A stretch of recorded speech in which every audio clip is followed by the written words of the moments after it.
नमस्कार, न्यूज के इकलौते फैमिली शो न्यूज की पाठशाला में आप सभी का बहुत स्वागत। मैं हूं सुशांत सिन्हा। ये वो पाठशाला जहां सबकी क्लास लगती है। सबसे पहले आपको बताता हूं कि आज पाठशाला में क्या क्या है और कौन कौन सी क्लास लगेगी। मध्य प्रदेश छत्तीसगढ़ चुनाव की वोटिंग के बीच पीएम मोदी ने किस बड़े खतरे से सावधान किया, आज उसके बारे में बताऊंगा। पत्थर, गोली, लाठीचार्ज, मध्य प्रदेश चुनाव में किसकी हार के संकेत हैं ये। मध्य प्रदेश छत्तीसगढ़ से किसकी जीत की खबरें आ रही हैं। अपना वो वीडियो जिसमें छुपे खतरे से नरेंद्र मोदी भी चौंक गए, आज उसके बारे में भी आपको बताऊंगा। इसके अलावा कांग्रेस के वो वादे जिनकी कीमत सुनेंगे तो पैरों तले जमीन निकल जाएगी।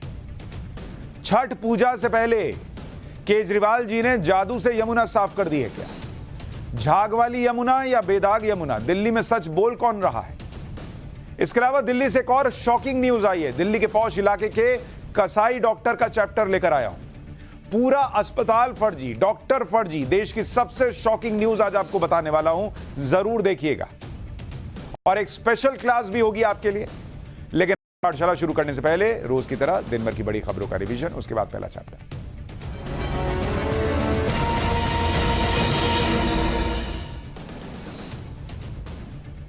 हरियाणा के नूह में एक बार फिर माहौल बिगाड़ने की कोशिश की गई। आरोप है कि पूजा के लिए जा रही महिलाओं पर मस्जिद से पत्थरबाजी हुई है। आरोप है कि जब कुछ महिलाएं कुआं पूजन के लिए गईं तो इस दौरान बड़ी मस्जिद की तरफ से पत्थर फेंके गए। महिलाओं ने इसे अनदेखा किया, लेकिन जब महिलाएं कुआं पूजन करके लौट रही थी तो दोबारा उन पर ताबड़तोड़ पत्थरबाजी हुई, जिसमें कई महिलाएं घायल हो गईं। पत्थरबाजी की घटना के बाद दोनों समुदाय के लोग आमने सामने आ गए। पंजाब के अमृतसर में पंजाब पुलिस के एक एएसआई की गोली मारकर हत्या कर दी गई। अज्ञात हमलावरों ने एएसआई पर ताबड़तोड़ फायरिंग की, जिससे एएसआई स्वरूप सिंह की मौके पर ही मौत हो गई। वारदात की जानकारी मिलते ही पुलिस प्रशासन में हड़कंप मच गया। पुलिस हमलावरों की तलाश में जुट गई है। मुंबई के ग्रांट रोड इलाके में एक इमारत में भीषण आग लग गई। आग इमारत की 11वीं और 12वीं मंजिल में भड़की, जिसकी वजह से पूरी बिल्डिंग में अफरा तफरी मच गई। हादसे की जानकारी मिलने पर फायर ब्रिगेड की गाड़ियां मौके पर पहुंची और आग बुझाने के साथ ही इमारत की ऊपरी मंजिल में फंसे लोगों को सुरक्षित निकाला गया। जम्मू कश्मीर में सुरक्षा बलों का ऑपरेशन ऑल आउट जारी है। कुलगाम में सुरक्षा बलों ने मुठभेड़ के दौरान लश्कर-ए-तैयबा के 5 आतंकियों को मार गिराया।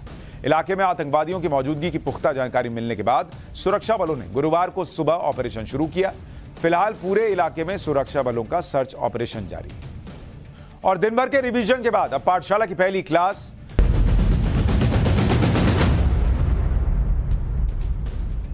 प्रधानमंत्री नरेंद्र मोदी ने आज एक बहुत बड़े खतरे से देश को सावधान किया है। ऐसा खतरा जो देश के लिए बड़ा संकट ला सकता है, चुनाव पलट सकता है। ऐसा खतरा जो देश में लड़ाइयां करवा सकता है। और इस खतरे के बारे में प्रधानमंत्री ने जो कहा वो आज आपको बताऊंगा। साथ ही यह खतरा कितना बड़ा है और इसके क्या क्या संकेत मिल रहे हैं, उसके बारे में आज आपको विस्तार से बताऊंगा।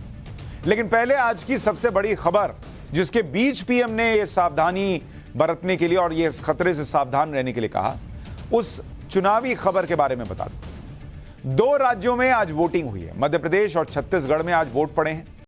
इसमें एमपी की सभी 230 सीटें और छत्तीसगढ़ की 70 सीटों पर वोट डाले गए। ये दोनों राज्य इसलिए अहम हैं क्योंकि एक जगह पर कांग्रेस की सरकार है, एक जगह पर बीजेपी की सरकार है और दोनों के बीच कांटे की टक्कर है। दोनों एक दूसरे से 2018 का बदला लेने के लिए बेकरार है। यह राजनीतिक टकराव कैसे वोटिंग वाले दिन खुलकर सामने आ गई, यह आज की तस्वीरों से साफ हो गया। क्योंकि कई जगह पर वोटिंग के दौरान बड़ा बवाल हुआ, मारपीट हुई, पथराव हुआ। दोनों पार्टियों के समर्थकों के बीच हिंसक झड़पें हो गई।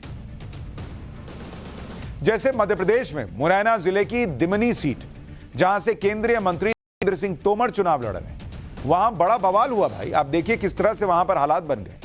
आज सुबह क्या हुआ, जैसे ही वोटिंग शुरू हुई, दिमनी सीट के 2 मतदान केंद्रों पर 2 गुटों के बीच टकराव हो गया। आरोप है कि मुंह पर कपड़ा लपेटे कुछ लोगों ने पथराव शुरू किया, जिसके बाद मतदान केंद्र पर अफरा तफरी मची, भगदड़ जैसे हालात बन गए। हालांकि चुनावी ड्यूटी पर तैनात सुरक्षाकर्मी तुरंत एक्शन में आए और हंगामा कर रहे लोगों को खदेड़ दिया। बवाल के दौरान मतदान केंद्र के बाहर फायरिंग होने का भी आरोप लग रहा है। चुनाव में वोटिंग की बात तो ठीक है, लेकिन फायरिंग की बात, यह अपने आप में बड़ी बात हो गई। इसी तरह से भिंड के इलाके में भी खूब बवाल हुआ है। भिंड में बीजेपी उम्मीदवार राकेश शुक्ला की गाड़ी पर कुछ लोगों ने पत्थर चला दिए। राकेश शुक्ला वोटिंग के दौरान अपनी विधानसभा सीट के एक गांव पहुंचे थे, जहां उनकी गाड़ी पर कुछ लोगों ने पत्थर चलाए। भीड़ ने राकेश शुक्ला की गाड़ी में तोड़फोड़ भी की। कहा जा रहा है कि पथराव करने वालों को खदेड़ने के लिए बीजेपी उम्मीदवार के सुरक्षा कर्मियों को फायरिंग तक करनी पड़ी। बवाल की वजह से काफी देर तक बीजेपी उम्मीदवार वहीं पर फंसे रहे। इसी तरह इंदौर की एक राऊ विधानसभा सीट है, वहां वोटिंग शुरू होने से पहले ही हिंसक झड़प हो गई। बीजेपी ने कांग्रेस उम्मीदवार पर मारपीट का आरोप लगाया है। देखिए वहां किस तरह से हालात बन गए। इसके बाद दोनों पक्षों के कार्यकर्ता थाने के बाहर पहुंच गए।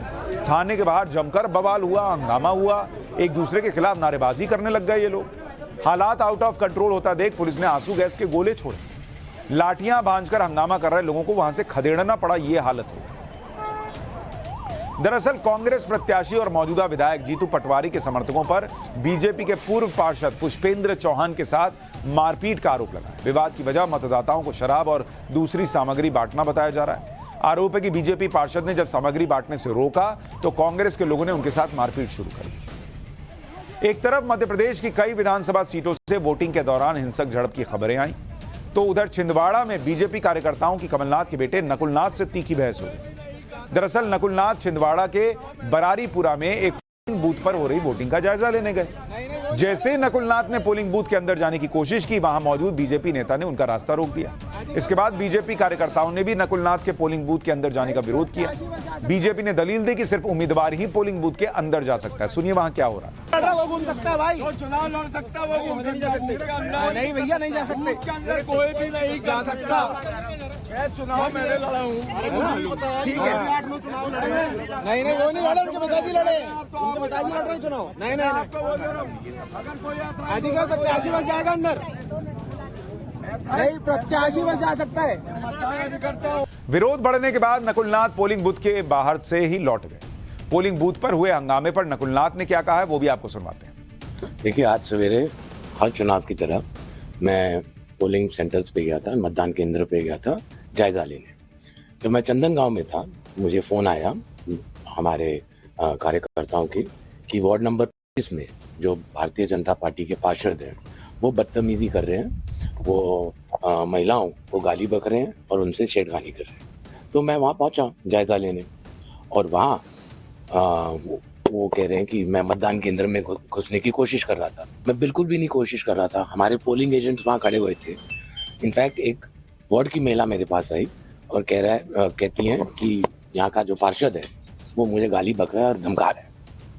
इतनी सी बात थी। वोटिंग वाले दिन इतना टकराव इसलिए दिख रहा है क्योंकि मध्य प्रदेश का चुनाव बहुत हाई वोल्टेज वाला चुनाव और बड़े बड़े दिग्गजों की साख दांव पर है। जैसे शिवराज सिंह चौहान, भाई वो तो मुख्यमंत्री रहे, उनके लिए भी ये बड़ा चुनाव है। ज्योतिरादित्य सिंधिया केंद्र में मंत्री, लेकिन उनको वहां भेजा गया। कमलनाथ जिनके मुख्यमंत्री बनने की अपने अरमान है। दिग्विजय सिंह, नरेंद्र सिंह तोमर, कैलाश विजयवर्गीय, ये बड़े बड़े नाम हैं जो इस बार चुनावी मैदान में उतरे। हालांकि 2018 का ही चुनाव एमपी में बहुत कांटे का रहा और इस बार भी कहा जा रहा है कि ये बहुत कांटे का रहने वाला है। एक बार अगर आपको याद दिलाऊं कि किस तरह की स्थिति बनी थी 2018 के चुनाव में और तब क्या हुआ था। 2018 एमपी इलेक्शन, एमपी चुनाव, उसमें क्या हुआ था?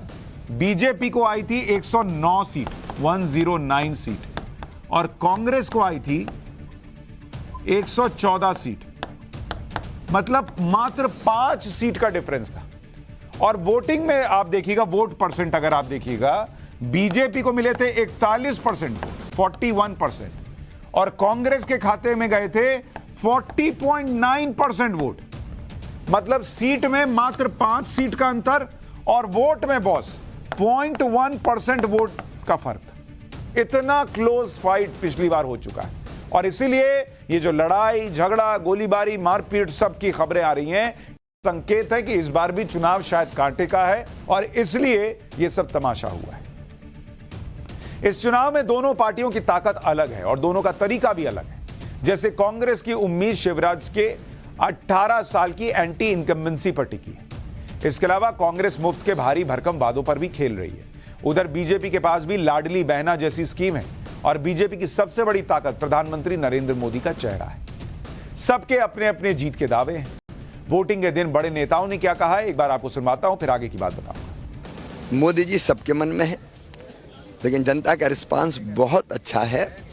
मैं पूरे प्रदेश के हर कोने में गया हूं और जो प्यार और आशीर्वाद इस बार मिल रहा है वो अभूतपूर्व है, अद्भुत है। पूरा मध्य प्रदेश परिवार है और परिवार का प्यार मिल रहा है। कितनी सीटों की उम्मीद के साथ पहुंच रहे हैं सर आप? मैं जनता पर, मतदाताओं पर विश्वास कर रहा हूं। मैं शिवराज सिंह नहीं हूं कि बोलूं इतनी सीटें आएंगी उतनी सीटें आएंगी। जनता तय करेगी कि कितनी सीटें आएंगी। मैंने इसी कहा है, मैं सीएम के रेस में नहीं हूँ, ना मैं कभी था ना आज हूँ।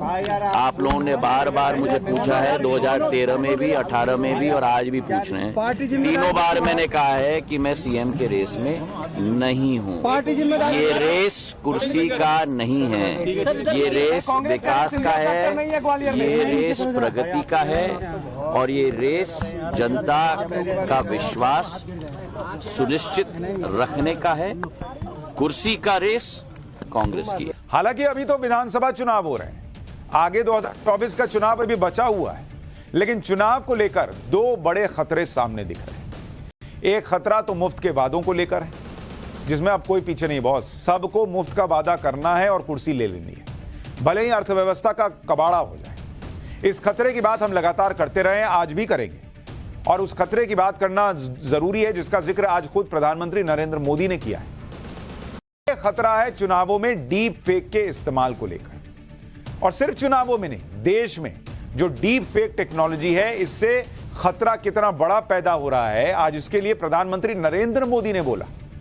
डीप फेक को लेकर हमने आपको पाठशाला में पहले भी अलर्ट किया था। आज पीएम मोदी ने खुद इस पर सबको अलर्ट किया कि डीप फेक टेक्नोलॉजी किस तरह से आने वाले दिनों में बड़ा खतरा बन सकती है। पीएम मोदी ने कहा कि डीप फेक भारत के सामने सबसे बड़े खतरों में से एक है, जिससे अराजकता पैदा हो सकती है। आर्टिफिशियल इंटेलिजेंस और डीप फेक को लेकर लोगों को एकजुट करना चाहिए।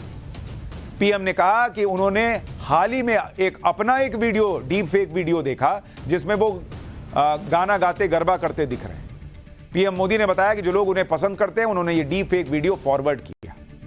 दरअसल ये बातें प्रधानमंत्री नरेंद्र मोदी पत्रकारों के लिए जो दीपावली मिलन कार्यक्रम था उसमें कह रहे थे। मैं गया था वहां और पीएम बहुत कंसर्न दिखे इस डीप फेक टेक्नोलॉजी को लेकर कि भैया इससे तो बड़ा खतरा पैदा हो रहा है, क्योंकि पकड़ में नहीं आएगा कि चीज असली है नकली।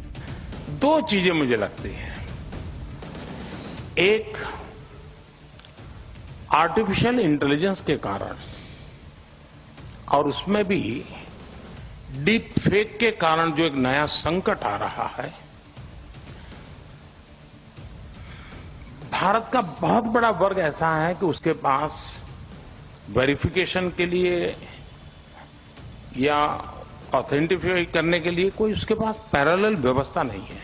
ये बहुत बड़े संकट की तरफ जाएगा समाज में, और शायद वो असंतोष की आग भी बहुत तेजी से फैला सकता है समाज जीवन की व्यवस्थाओं को, और ये बहुत मुश्किल काम होता है जी, बहुत मुश्किल काम होता है।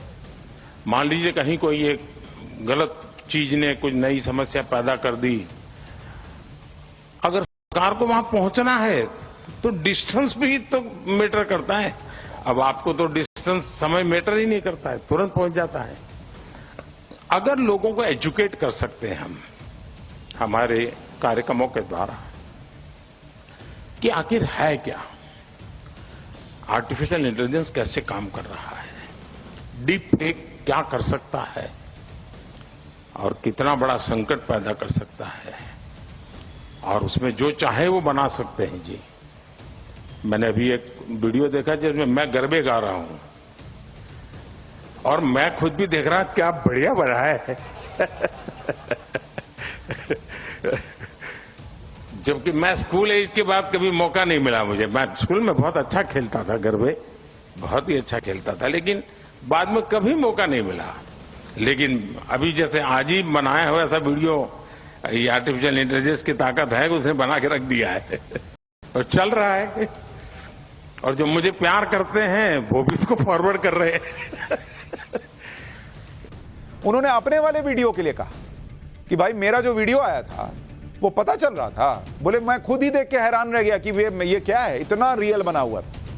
फिर उन्होंने बताया कि मैंने तो स्कूल के बाद कभी गरबा किया ही नहीं है। एक बार आपको पीएम का वो वीडियो दिखा देता हूं।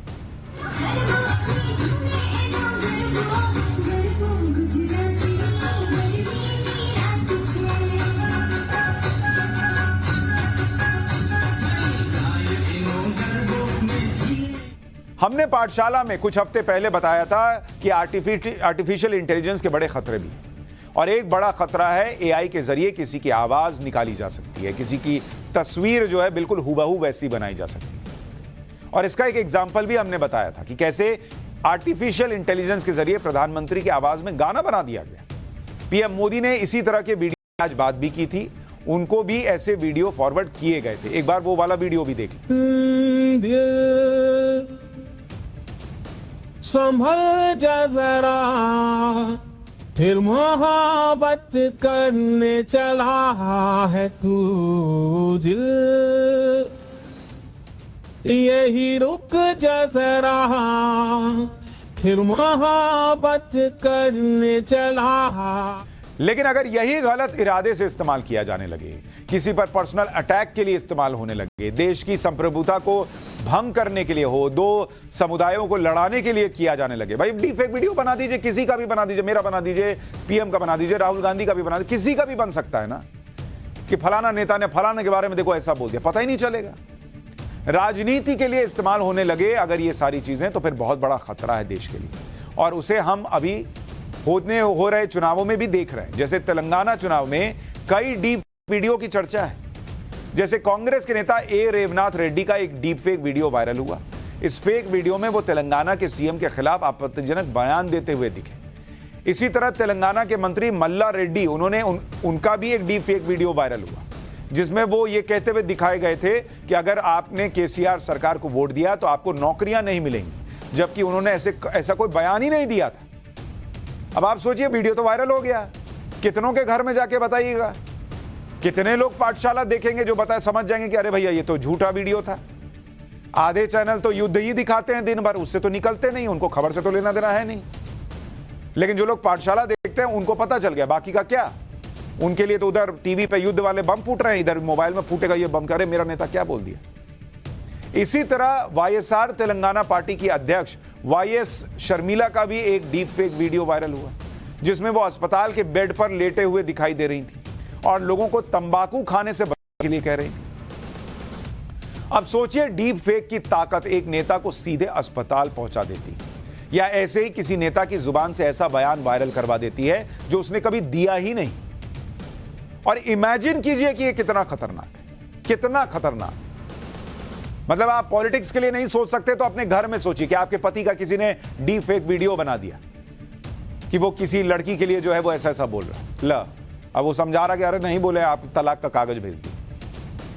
यही दूसरे रिश्तों में भी हो सकता है। तो ये बहुत बड़ा खतरा है देश के लिए, जिसके बारे में आज पीएम ने आगाह किया। किसी नेता के फर्जी बयान से तनाव पैदा हो सकता है, दंगे तक भड़क सकते हैं और प्रधानमंत्री मोदी अभी से इसको लेकर बहुत चिंतित है।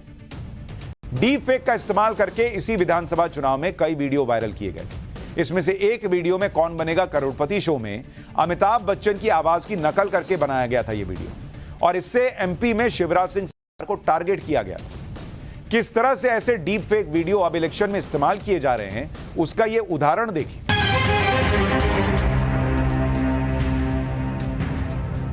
इनमें से किस मुख्यमंत्री को उनकी झूठी घोषणाओं के कारण घोषणा मशीन कहा जाता है?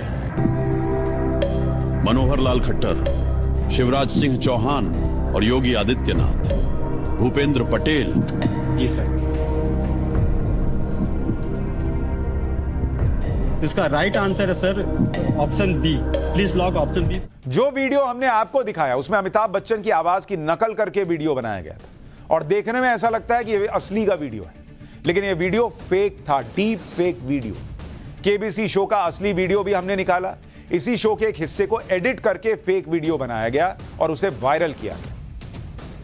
जब ऐसे deep fake video social media में वायरल होने लगे तो केबीसी शो को प्रसारित करने वाले चैनल सोनी टीवी ने सफाई दी और लोगों को सावधान किया कि उनके केबीसी शो का एक वीडियो सर्कुलेट किया जा रहा है जिसमें होस्ट अमिताभ बच्चन की आवाज की नकल करके प्रसारित वीडियो के साथ छेड़छाड़ की गई। इस मामले की शिकायत साइबर क्राइम से की गई।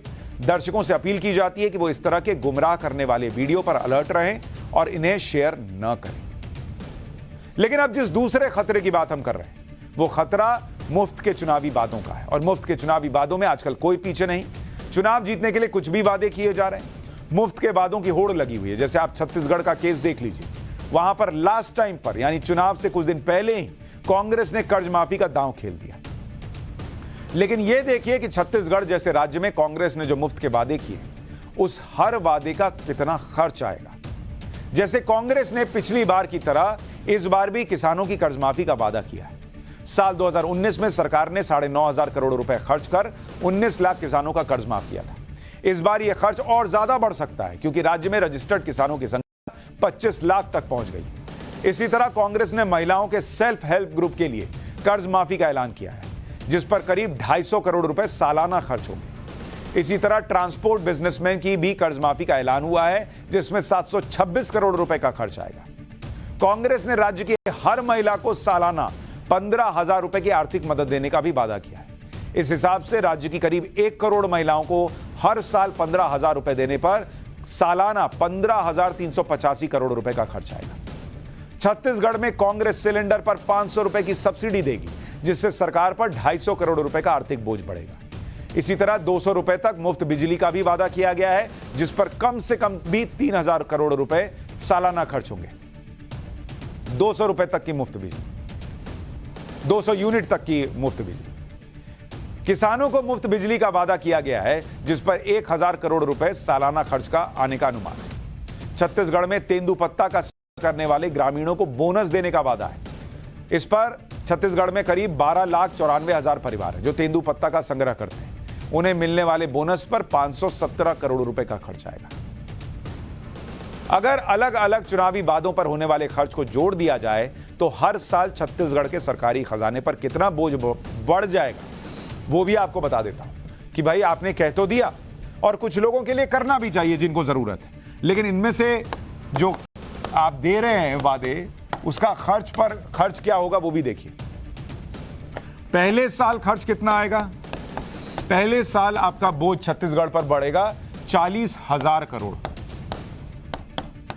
और ये कम से कम बता रहा हूं, ये अनुमान है। और फिर हर साल 30,000 करोड़ रुपए का खर्च बढ़ता जाएगा। 30,000 करोड़ का खर्च आएगा। सालाना बजट कितना है छत्तीसगढ़ का? सालाना बजट छत्तीसगढ़ का है करीब 1 लाख करोड़, 1 लाख CR। मुफ्त के वादों पर खर्च जो है वो कितना होगा? बजट का 40% किस पर चला जाएगा? मुफ्त के वादों पर। 40% अगर मुफ्त के वादों पर जा रहा है और फिर आप ओल्ड पेंशन स्कीम लाने की भी बात कर रहे हैं, तो आप विकास किस चीज से कीजिएगा? अभी छत्तीसगढ़ सरकार पर कर्ज जो है, इन पर कर्ज 79,000 करोड़ का कर्ज है छत्तीसगढ़ के ऊपर, और इस पर ब्याज 6,000 करोड़ रुपए जाता है। और पाठशाला में अब अगली क्लास। छठ पूजा से पहले केजरीवाल ने क्या जादू से यमुना साफ कर दी है?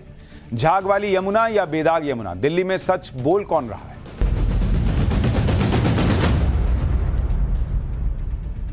दिल्ली में यमुना का प्रदूषण एक बहुत बड़ी समस्या है। हर साल छठ पूजा के आसपास यमुना में झाग आने से यह समस्या और विकराल हो जाती है। यमुना के प्रदूषण को हटाने वाले अरविंद केजरीवाल के वादों को पिछले कई सालों से दिल्ली के लोग सुनते आ रहे हैं। अरविंद केजरीवाल 2015 से दिल्ली की सफाई का वादा करते आ रहे हैं, और वो हर साल 5 साल की डेडलाइन का वादा करते हैं, और अगले साल इस डेडलाइन को फिर 5 साल के लिए बढ़ा देते हैं। लेकिन इस बार दिल्ली सरकार का दावा है कि छठ पूजा से पहले यमुना साफ कर ली जाएगी, क्योंकि यमुना नदी पर स्पेशल केमिकल्स का छिड़काव किया जा रहा है, जिस यमुना का झाग खत्म हो रहा है। आम आदमी पार्टी के विधायक सोमनाथ भारती यमुना नदी के झाग को साफ करने के लिए नाव में बैठकर ये स्प्रे कर रहे हैं।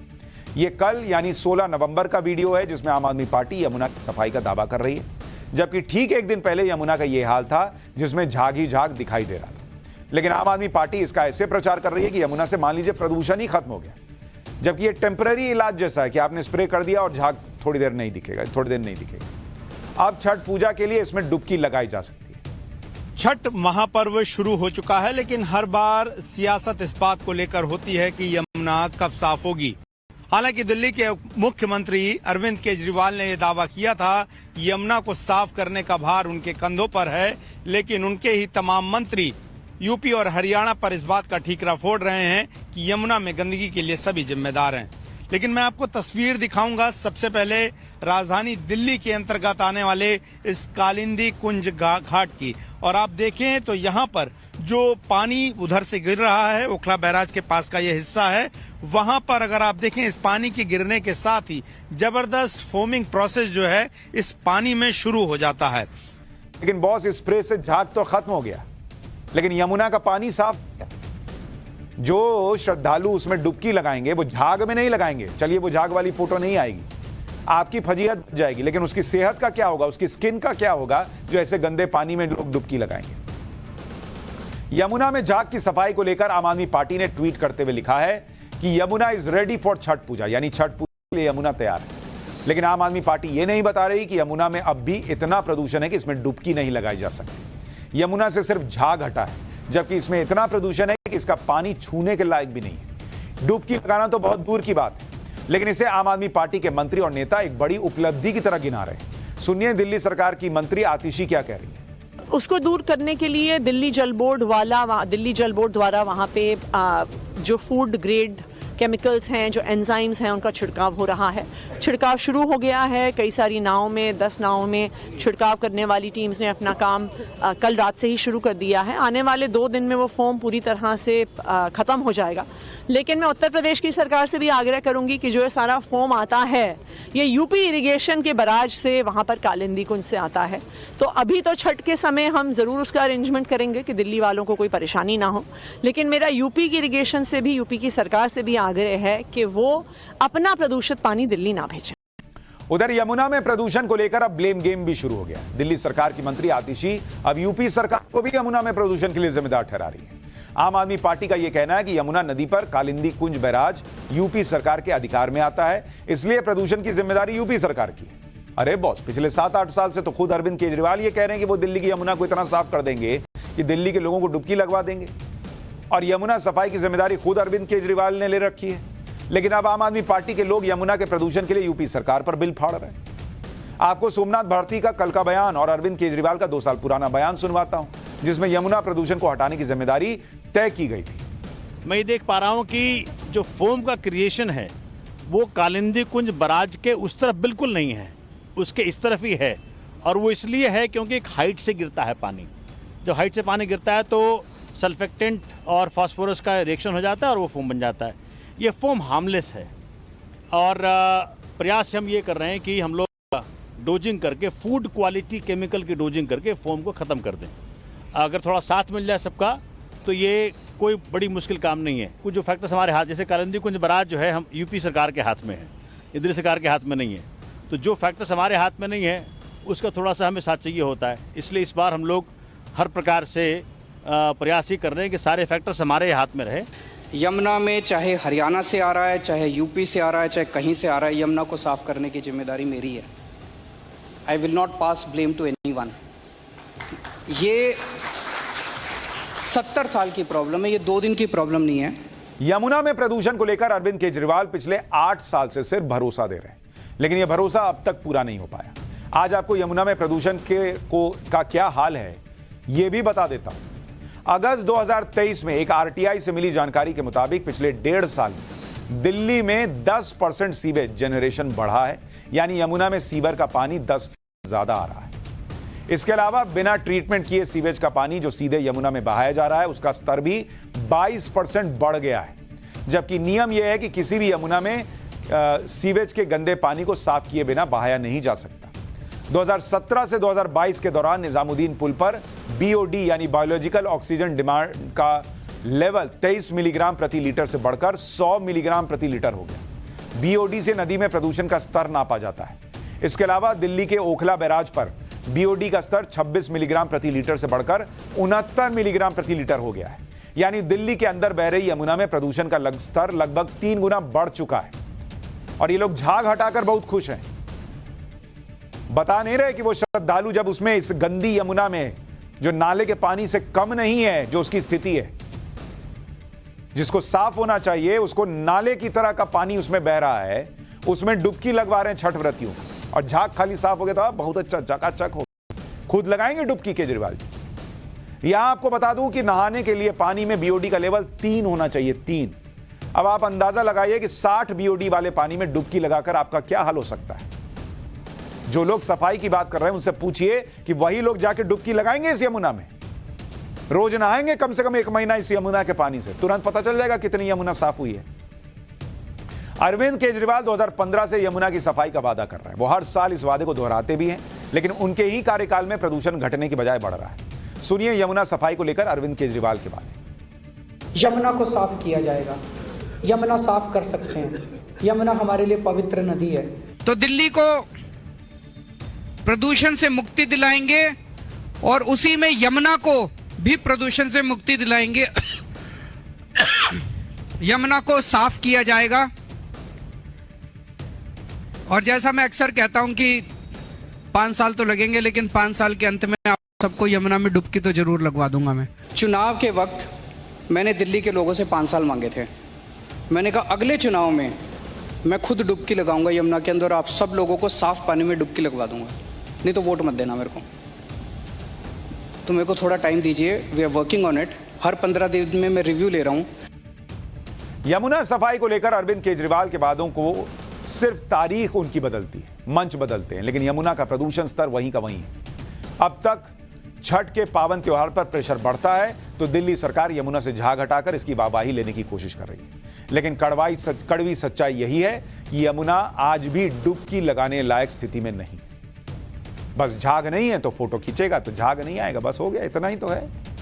यमुना का जो हाल है उसमें डुबकी लगाइएगा तो डॉक्टर के पास जाना पड़ेगा, ऐसा भी हो सकता है, लेकिन डॉक्टर के पास जाइएगा तो वो डॉक्टर असली है कि फर्जी, ये अलग टेंशन है दिल्ली में।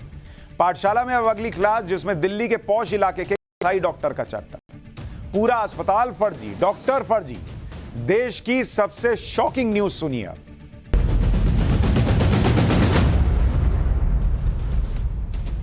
डॉक्टर, ये शब्द सुनते ही जो तस्वीर बनती है वो एक ऐसे इंसान की बनती है जो लोगों की जान बचाता है, सफेद कपड़े पहने हुए हर बीमारी का इलाज करता है, लेकिन कुछ लोगों ने डॉक्टर्स की इस इमेज को चकनाचूर करने में कोई कसर नहीं छोड़ी।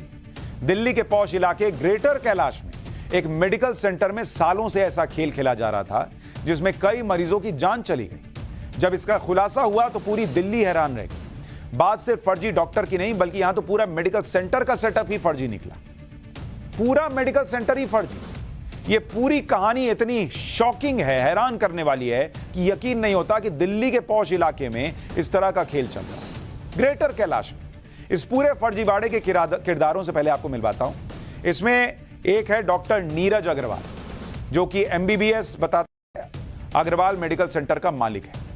Doctor Jaspreet Singh MBBS surgeon, कागज पर सर्जरी करता था, सर्जरी के नोट तैयार करता था।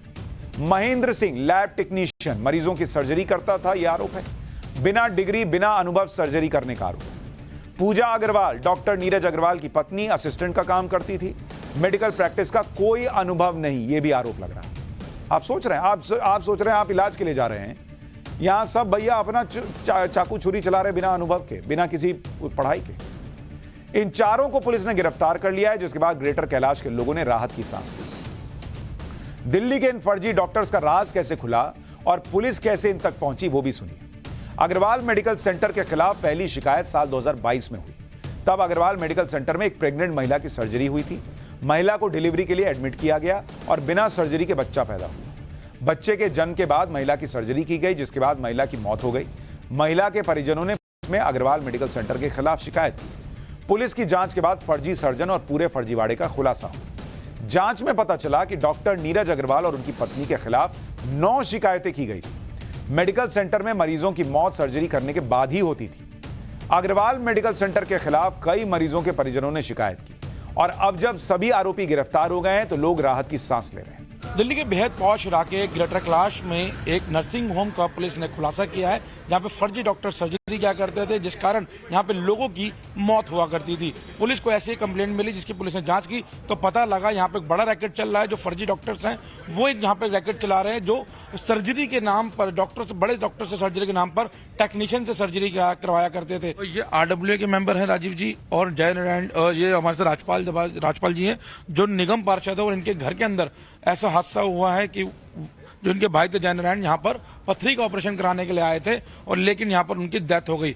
फिलहाल जो दिल्ली जिस मामले में गिरफ्तारियां की हैं वो एक अली असगर नाम के शख्स थे। 2022 में पुलिस का मामला मिला कि यहाँ पे उनकी डेथ हुई है, गलत तरीके से इलाज किया गया है। जब पुलिस ने जांच आगे बढ़ाई तो पता लगा कि यहाँ पर कई और लोगों का हादसा हुआ है, जिसमें से खुद निगम पार्षद जो है उनके परिवार के भी लोगों की यहाँ पे इस तरीके से मौत हुई है।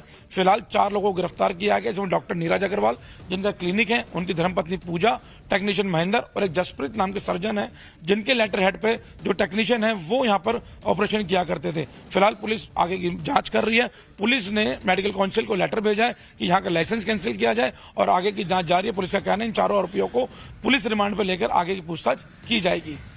वहीं पुलिस का कहना है कि आरोपियों को गिरफ्तार कर लिया गया है और सभी को पुलिस कस्टडी में लेने की कोशिश की जाएगी, जिसके बाद पूछताछ में और खुलासे हो सकते हैं। टोटल 4 लोगों की गिरफ्तारी हुई है। एक डॉक्टर जिनका ये क्लिनिक है वो MBBS डॉक्टर हैं।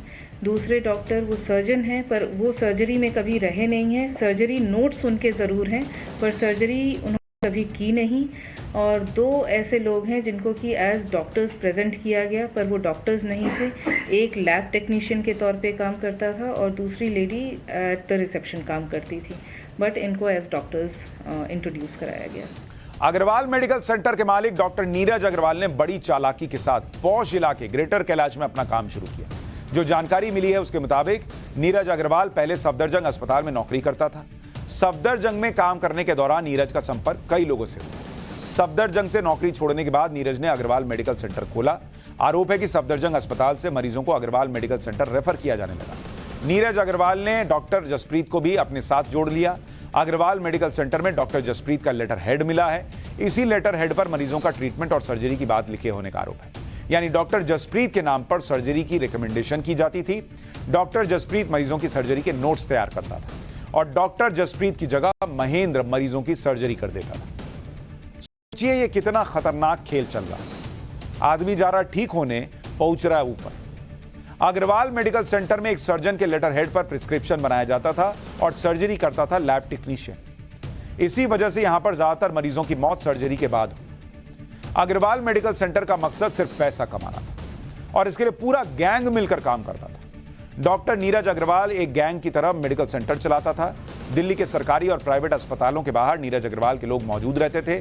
सर्जरी की जरूरत वाले मरीजों को सस्ते इलाज का लालच देते थे। सस्ते इलाज के चक्कर में मरीज अग्रवाल मेडिकल सेंटर आ जाते थे। मरीज के एडमिट होने के बाद मरीज का मनमाना इलाज किया जाता था। फर्जी डॉक्टर कोई भी दवा या इंजेक्शन लिख कर दे देते थे। जब किसी मरीज की हालत खराब हो जाती थी तो उसे सफदरजंग या एम्स भेज दिया जाता था। अग्रवाल मेडिकल सेंटर के आसपास रहने वाले लोगों का कहना है कि यहां पर अवैध अबॉर्शन भी होता था और मेडिकल सेंटर के बाहर पार्कों में मरीज रहा करते थे। लोगों का कहना है कि यहां के डॉक्टर तो ऑटो में मरीजों की ड्रेसिंग किया कर देते थे। ऑटो में ड्रेसिंग, सुनिए एक बार। इस मेडिकल सेंटर से तो हमारा पूरा ग्रेटर कैलाश ही परेशान था, पूरा हमारा ई ब्लॉक परेशान था। तरह तरह के यहाँ पे इलाज किए जाते थे। जिसको भी कुछ कराना है पैसों के खातिर ये कुछ भी कर देते थे। इतनी डेथ यहाँ पे हुई हैं, इतने शीशे यहाँ टूटते थे, पार्कों में लोग लेटे होते थे। कहाँ आए हैं? अग्रवाल मेडिकल सेंटर में आए हैं। ऑटो के अंदर इनकी ड्रेसिंग होती थी। अब पुलिस ने जब यहाँ पे ब्रीफिंग शुरू करी तो अपने घर के सामने ना होते हुए ये ऑटो में आके, टैक्सी में आके वहाँ जाके ये ड्रेसिंग वगैरह करते थे। इसकी जो कार्रवाई में जो इनकी जो फर्जी डिग्रियां और जो सब कुछ ये जो उल्टे धंधे करते थे, कम से कम इनको गिरफ्तार किया। सब कुछ पैसों के बल पे। जी वो कहता था मेरा कुछ नहीं कोई बिगाड़ सकता, आप जो मर्जी कर लो, RW जो मर्जी कर ले, मेरा कुछ नहीं कोई बिगाड़ सकता। पैसों के बल पे ये जो मर्जी करा ले ये इंसान। ये ऐसा डॉक्टर था, डॉक्टर के नाम पे शैतान था ये।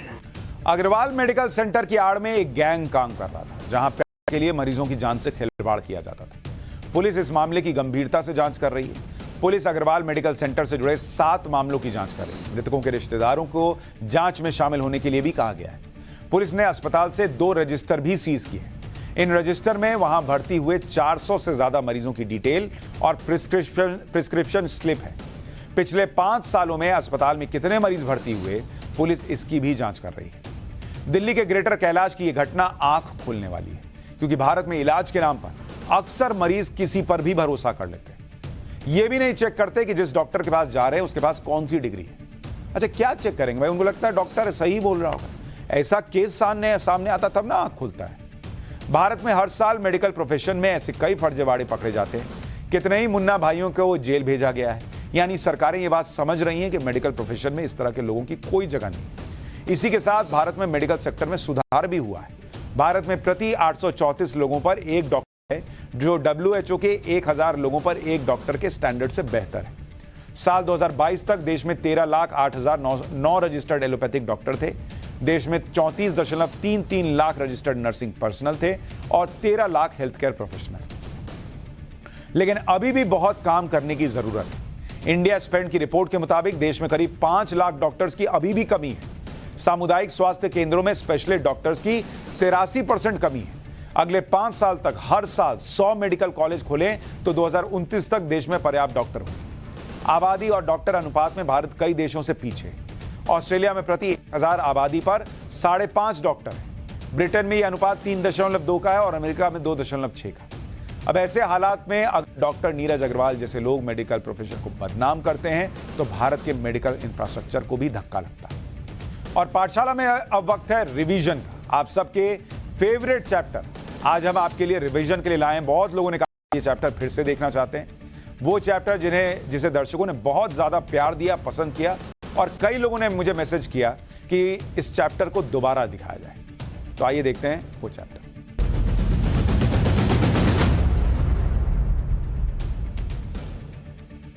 आप जो देखने वाले हैं वो दुनिया में सबसे अनोखा और पहला है। इससे पहले कभी ऐसा हुआ ही नहीं। अमेरिका में एक जगह है लास वेगास, जो अलग अलग वजहों से मशहूर है। कई बार आपने फिल्मों की शूटिंग वहां देखी है लास वेगास में। लास वेगास के बारे में कहते हैं कि यहां रात कभी होती नहीं है। रंग बिरंगी रोशनियों से पूरा शहर जगमगाता रहता है। अमेरिका के इसी शहर में तकनीक की मदद से वो कारनामा किया गया जिसे देखकर लगता है कि चांद का कोई टुकड़ा धरती पर आकर गिर गया है। अब जरा तस्वीरें दिखाइए दर्शकों को। ये तस्वीर देखिए बॉस, ऐसा लग रहा है जैसे चांद अपनी कक्षा को छोड़कर धरती पर निकल आया है। आप जरा इस तस्वीर को देखिए, नहीं लग रहा है कि पृथ्वी पर चांद रखा हुआ है बॉस। शायद ही आपने पहले कभी इस तरह का कोई विजुअल देखा होगा, ऐसा एक्सपीरियंस किया होगा। धरती से चांद को तो बहुत बार देखा है, लेकिन धरती पर चमकते हुए चांद को आप पहली बार देख रहे होंगे। अब ऊपर मत देखने लगिएगा कि अरे ये धरती पर है तो ऊपर वाला कहां गया। आज तो करवा चौथ भी है। कई महिलाएं कहेंगी कि इसी को देख के व्रत तोड़ ले क्या, लेकिन ये ओरिजिनल चांद नहीं है। व्रत मत तोड़िएगा, थोड़ा सा ऊपर देखिए। और ऊपर चांद नहीं दिख रहा है तो पाठशाला देखिए। ये चांद कहां और कैसे बना है और किस आधार पर टिका हुआ है वो आपको आगे विस्तार से बताऊंगा। लेकिन पहले हैरान करने वाली कुछ और तस्वीरें आपको दिखाता हूं। ये ऐसा एक्सपीरियंस है जो आपको हमेशा याद रहेगा। चांद के साथ अमेरिका के लास वेगास में रात को सूरज भी चमकता है। ये तस्वीर देखिए बॉस, अभी आप चांद देख रहे थे, अब धरती पर रखा हुआ सूरज लग रहा है। ऑरेंज कलर का सूरज इतनी करीब से आपने कभी नहीं देखा होगा। जरा कल्पना करिए कि जब ये चांद और सूरज टीवी पर इतने खूबसूरत लग रहे हैं तो लास वेगास में जब सामने से आप देखेंगे तो क्या ही जबरदस्त लगेगा। अब आप में से बहुत लोग कहेंगे कि हम कहां इतना पैसा खर्च करके लास वेगास जाएंगे। तो बॉस इसीलिए ना हम पाठशाला में चैप्टर ले आए कि पैसा बचाएंगे, आपको दिखाएंगे और वो जानकारी बताएंगे जो आपको वहां जाके भी नहीं पता चलती। जो गोलाकार आकृति कभी चांद और सूरज बन जाती है वो पृथ्वी भी बन जाती है। अब ये देखिए, यही चांद, यही सूरज, यही पृथ्वी। इसके लिए त्वमेव माता च पिता त्वमेव जैसे है, त्वमेव चंद्रमा त्वमेव पृथ्वी त्वमेव सूरज, ये हाल हो रखा है। अगर आप ये तस्वीरें देखकर गूगल पर सर्च करने की सोच रहे हैं तो रुक जाइए, मैं ही पूरा बता देता हूं ये क्या है, कैसे बना है। लेकिन पहले चांद और सूरज के बाद अपनी चमकती हुई पृथ्वी को गौर से देखिए। लास वेगास में बनाए गए इस गोले पर आप कुछ भी दिखा सकते हैं। पृथ्वी को अगर आप अंतरिक्ष में होते तो कैसा लगता, वैसा सामने से देख सकते हैं। एकदम लाइव, जीवंत और सजीव लगेगा। आपको यह जानकर हैरानी होगी कि जिस गोले पर ये सारी तस्वीरें आप देख रहे हैं वो एक विशालकाय थिएटर है। ये कोई ऐसा पृथ्वी, चंद्रमा और सूरज नहीं है, ये थिएटर है बॉस, जो अंदर से भी इतना ही शानदार है और अभी अंदर का भी दिखाऊंगा। कुल मिलाकर लास वेगास का ये स्फेयर ऐसा गोला है जिस पर जो विजुअल चलाएंगे वो बेहद रियलिस्टिक लगेगा। ये देखिए, आंख लगा दिया इसमें। इंसानी आंख का विजुअल जो स्फेयर पर चला था, गोले पे चला था, दूर से देखने पर ऐसा लगता है जैसे सैकड़ों फीट लंबे किसी इंसान की आंख अलग से चमक रही है। ये देखकर कई बार लोग डर भी जाते हैं, बॉस इतनी बड़ी आंख कहां से आ गई। ये शहर की आंख है। चलिए अब इस इमारत के बारे में आपको बताता हूं। अमेरिका के लास वेगास में बनी इस इमारत का नाम है MSG स्फेयर और ये पूरी गोल इमारत है। पूरी ये इमारत है, बिल्डिंग है। अंदर भी क्या है अभी दिखाऊंगा। और इसके अंदर थिएटर है। अपनी तरह की ये दुनिया की इकलौती इमारत है जो इतनी गोल है। इसी साल जुलाई में MSG स्फेयर पर पहली बार विजुअल और एनिमेशन दिखाए गए थे और सितंबर में इसका उद्घाटन किया गया था। ये देख रहे हैं, लग रहा है इतना बड़ा बास्केटबॉल रखा हुआ है। और पहली बार जब लोगों ने ये सब देखा तो लोग हैरान रह गए, क्योंकि पहले कभी ऐसा विजुअल एक्सपीरियंस उन्होंने किया ही नहीं था। इतना धाकड़ स्फेयर शेप थिएटर आसानी से नहीं बना। आसानी से कैसे बन जाएगा बॉस? ये चीज इतनी आसान होती तो हर जगह नहीं होती। इसके लिए बहुत रिसर्च और मेहनत की गई और उसके बाद इसका स्ट्रक्चर तैयार हुआ। स्फेयर के अंदर, इस गोले के अंदर और बाहर क्या क्या लगा है वो जानकर आप हैरान रह जाएंगे। इस गोले की चौड़ाई, जिसे स्फेयर कह रहे हैं, इस गोले की चौड़ाई 516 फीट और ऊंचाई 366 फीट है। यानी इसके अंदर न्यूयॉर्क की मशहूर स्टैचू ऑफ लिबर्टी, जैसे मशाल लेके नहीं है स्टैचू ऑफ लिबर्टी, वो स्टैचू ऑफ लिबर्टी इसके अंदर आ जाए, इतना बड़ा बनाया हुआ है। और उस स्टैचू ऑफ लिबर्टी की ऊंचाई 305 फीट है। स्फेयर में दुनिया की सबसे ज्यादा हाई रेजोल्यूशन वाली LED स्क्रीन्स का इस्तेमाल किया गया है। स्फेयर में लगाए गए LED स्क्रीन्स का रेजोल्यूशन 19,000 गुना 13,500 पिक्सल है। जो आजकल हम लोग नॉर्मल HD टीवी खरीदते हैं उसका रेजोल्यूशन कितना होता है? 1920 गुना 1080। इसी में हम लोग बम बम हो जाते हैं। अरे यार क्या घास दिख रही है, लग रहा है एकदम मैच का वहीं पे स्टेडियम का घास सामने है। इसका 10 गुना पिक्सल रेजोल्यूशन है। स्फेयर के एक्सटीरियर में 12 लाख HD LED स्क्रीन्स लगी हैं, 12 लाख, जबकि स्फेयर के अंदर 16,000 LED स्क्रीन्स लगाई गई हैं। अभी अंदर का भी दिखाऊंगा। एक साथ मिलकर 4 फुटबॉल फील्ड के बराबर LED स्क्रीन लगी हुई है। कॉन्सर्ट होता है इसके अंदर तो उसके कॉन्सर्ट के दौरान स्क्रीन ग्राउंड लेवल से 250 फीट की ऊंचाई तक पहुंच जाती है, मतलब ऊपर चली जाती है। स्फेयर के अंदर लोगों के बैठने के लिए 17,385 सीट्स भी हैं। 10,000 सीट्स में ऐसी तकनीक का इस्तेमाल हुआ है जो स्क्रीन पर चल रहे इफेक्ट्स के मुताबिक वाइब्रेट करती है। मतलब ऐसी सीट है कि मान लीजिए वहां पटाखा फूट रहा है तो आपको लगेगा कि सीट में गड़गड़ गड़गड़ कुछ हो रहा है। स्फेयर के थिएटर में 1,60,000 स्पीकर लगे हुए, 1,60,000 स्पीकर। यहां हम लोग 5 स्पीकर लगा लेते हैं ड्राइंग रूम में, तो 4 को बुला के सुनाते हैं कि सुनो ना, डॉल्बी वाला लगाए हैं। यहां 1,60,000 स्पीकर लगाए। मतलब इस बात का कोई फर्क ही नहीं पड़ता कि आप थिएटर के सबसे ऊपर के फ्लोर में सीट मिली है, सबसे नीचे है, जहां बैठिएगा वहीं लगेगा कि अरे बॉस ये तो सामने ही सुन रहे हैं। स्फेयर का कुल वजन करीब 13,000 टन है और इस गोले को तैयार करने में करीब 20,000 करोड़ रुपए की लागत आई है। लास वेगास में इस गोले का निर्माण 2019 में शुरू हुआ और यह करीब 4 साल में बनकर तैयार हुआ है। आपने इस गोले या स्फेयर को बाहर देखा, उसकी खासियत के बारे में आपने सुना। अब देखिए कि अंदर से ये कैसे दिखता है। मैंने कहा था ना, बिना पैसा खर्चा किए आपको मजा दिलाऊंगा। ये देखिए अंदर से क्या झमझम झकाझक दिख रहा है। सितंबर में जब स्फेयर का इनॉग्रेशन हुआ था तो इस गोले के अंदर मशहूर रॉक बैंड U2 का लाइव कॉन्सर्ट हुआ था। उस दौरान पहली बार लोगों ने इस गोले को, स्फेयर को अंदर से देखा। आप देखिए कितना विशालकाय थिएटर है, स्टेज है, देख रहे हैं, और उसमें भी चारों तरफ LED स्क्रीन लगी हुई है। छत से लेकर हर तरफ LED स्क्रीन है जिन पर विजुअल चल रहा है। अंदर बैठे दर्शकों को देखिए, सोचिए इनको कैसा फील हो रहा हो। उसी कॉन्सर्ट के दौरान स्फेयर के अंदर लगी LED स्क्रीन पर ऐसे ऐसे एनिमेशन दिखाए गए जिसे देखकर 3D एक्सपीरियंस जैसा लग रहा था, वो भी बिना 3D चश्मे के। कैसे नंबर्स के एनिमेशन के साथ ऐसा भ्रम पैदा किया गया जैसे स्फेयर की छत गिर रही हो। देखिए ऐसा लग रहा है जैसे छत टूट के गिर जाएगी। यह पहली बार था जब इतनी विशालकाय स्क्रीन पर ऐसे शानदार एनिमेशन दिखाए गए। स्फेयर के अंदर विजुअल और ऑडियो एक्सपीरियंस कैसा लगता होगा उसकी एक और झलक देखिए। पूरा गोला थिएटर जो है वो फुल है और सामने जायंट स्क्रीन पर विजुअल चल रहा है। हर सीट के लिए अलग स्पीकर, 10,000 सीटों पर ऑडियो इफेक्ट, यानी जो स्क्रीन पर चल रहा है उसी के मुताबिक सीट पर वाइब्रेशन। परफॉर्म करने वाला और जोश से परफॉर्म करेगी। क्या जगह है। लास वेगास का स्फेयर ऐसा थिएटर है जो दुनिया में अनोखा है और इस तरह की इमारत दुनिया में कहीं नहीं है। और इस थिएटर के आउटर सर्कल में जिस तरह के विजुअल और एनिमेशन दिखाए जाते हैं वो अद्भुत और विश्वसनीय। अब देख रहे हैं बॉस, आदमी जाएगा वहां पागल हो जाएगा देख के कि क्या ही लग रहा है। इस फेयर पर ऐड दिखाने या अपनी पसंद का विजुअल भी आप भी दिखा सकते हैं। जैसे ये देखिए कि लास वेगास के इस गोले पर ताजमहल अगर दिखाना हो तो कैसा होगा, केदारनाथ को अगर दिखाना हो तो वो कैसा दिखेगा, हमने उसको भी दिखाने का प्रयास किया है। या इसके अलावा बनारस के घाट दिखाने हो या न्यूज की पाठशाला का अगर लोगो चलाना हो तो वो भी चल जाएगा। इस पर विज्ञापन आप भी अपना चलवा सकते हैं, बस थोड़ा जेब में पैसा होना चाहिए। ये कितने में विज्ञापन आपका चलेगा वो भी आपको बताता हूं। दुनिया का सबसे बड़ा और सबसे अनूठा स्फेयर थिएटर है। इस पर विज्ञापन के रेट भी अनूठे हैं।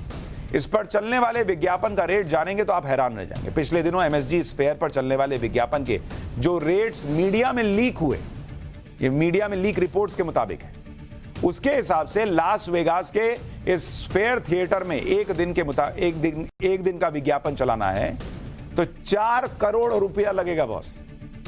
आपका भी चल जाएगा, 4 करोड़ रुपया एक दिन का लेंगे ये लोग। जबकि आमतौर पर सड़क के किनारे जो बिलबोर्ड लगे होते हैं उसमें विज्ञापन चलवाना हो तो एक दिन का 4 लाख से 40 लाख रुपया तक आता है। हालांकि एमएसजी स्फेयर में विज्ञापन की डील के तहत के कंपनी के 3 से ज्यादा डिजाइनर विज्ञापन देने वालों के लिए क्रिएटिव कंटेंट तैयार करने में मदद करते हैं। अब यहां ये नहीं ना है कि आपने अपना टीवी का ऐड उठा के दे दिया चल गया, उसमें ऐसा चलाते हैं कि देखने वाला बम बम हो जाए। तो उसके 300 लोग लगते हैं आपके साथ जो काम करते हैं। कंपनी का दावा है कि विज्ञापन को रोजाना करीब 47 लाख लोग देखेंगे। दावा है कि स्फेयर की स्क्रीन पर चल रहा विज्ञापन 3 लाख लोगों तक पहुंचेगा, जबकि अलग अलग सोशल मीडिया प्लेटफॉर्म के जरिए 44 लाख तक पहुंचेगा। ऐसा नहीं है कि इतने अधिक रेट होने पर एमएसजी स्फेयर को विज्ञापन नहीं मिल रहा। 29 अक्टूबर को औपचारिक उद्घाटन होने के बाद अमेरिका की एनबीए यानी नेशनल बास्केटबॉल एसोसिएशन और यूट्यूब इसके स्क्रीन पर 2-2 हफ्ते के विज्ञापन ऑलरेडी चलवा चुका है। लास वेगास के स्फेयर थिएटर में दुनिया के सबसे हाई रेजोल्यूशन के एलईडी स्क्रीन लगे, तो इन स्क्रीन पर चलने के लिए हाई रेजोल्यूशन वीडियो की भी जरूरत होती है। इसलिए एमएसजी स्फेयर की टीम ने कंटेंट तैयार करने के लिए यूनिक कैमरा सिस्टम बनाया हुआ है। कोई भी वीडियो चल जाएगा कि आपने मोबाइल से शूट किया उस पर चल गया। एमएसजी स्फेयर टीम रिकॉर्डिंग के लिए big sky cinema camera system का इस्तेमाल करती है, जिसे दुनिया का सबसे पावरफुल कैमरा माना जाता है। इस कैमरा सिस्टम का रेजोल्यूशन करीब 18,000 गुना 18,000 पिक्सल है, जबकि फुल एचडी कैमरे का रेजोल्यूशन 1920 गुना 1080 पिक्सल होता है। यह कैमरा सिस्टम 1 सेकंड में 120 फ्रेम रिकॉर्ड करता है। आसान शब्दों में कहूं तो इसकी स्पीड 3D फिल्मों की रिकॉर्डिंग में इस्तेमाल होने वाले कैमरे से 2 गुनी है। Big sky camera system 1 second की रिकॉर्डिंग के लिए 32 GB स्टोरेज का इस्तेमाल करता है।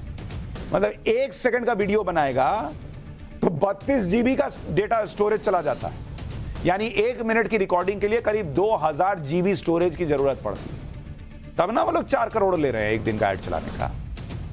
लेकिन है, एक बार दिखाइए फिर से वीडियो, गजब का है। देख के ही मन जो है वो गदगद हो गया कि बॉस एक बार तो जाना है। पैसा होगा तो आदमी ऐड चलवाने जाएगा, किसको देखने जाएगा। देखिए ना कितना जबरदस्त लगा। के इतिहास में जब हिंदू मंदिरों पर हमले का चैप्टर आता है तो दिमाग में बाबर, औरंगजेब की तस्वीर आती है। इन दोनों मुगल आक्रांताओं के मन में हिंदू और दूसरे धर्मों के प्रति इतनी नफरत भरी हुई थी कि मंदिर तुड़वाने को बहुत बहादुरी का काम समझते थे। लेकिन आज मैं आपको उन मंदिरों के बारे में बताने जा रहा हूं जिन्हें देखकर इन दोनों मुगल आक्रांताओं को ऐसा झटका लगा कि इनका दिमाग हिल गया। वैसे तो औरंगजेब को हिंदू मंदिर तुड़वाने के लिए जाना जाता है, लेकिन यह वो मंदिर है जिसने औरंगजेब का भी गुरूर तोड़ दिया। ऐसा कहा जाता है कि इस मंदिर में आकर औरंगजेब बेहोश हो गया था। यही वो मंदिर है।